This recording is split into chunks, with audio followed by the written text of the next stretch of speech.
Kebakaran di Rumah Susun Tanah Tinggi, Jakarta Pusat. Peristiwa kebakaran terjadi di Rusun Tanah Tinggi, Jalan Baladewa, RT 11 RW 014, Tanah Tinggi, Kota Jakarta Pusat, Minggu, tanggal 10 September tahun 2021. Video tersebut diunggah akun Instagram @updateinfojakarta. Terlihat api menghanguskan lantai bagian atas rumah susun tersebut. Warga berteriak dan panik menyaksikan kejadian tersebut.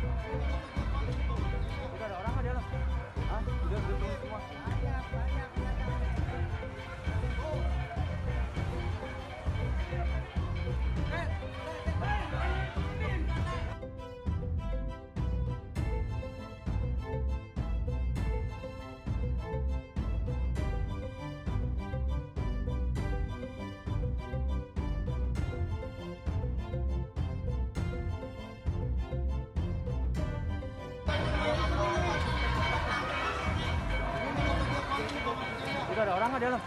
Hah? Udah turun semua? Banyak kelihatan. Oh.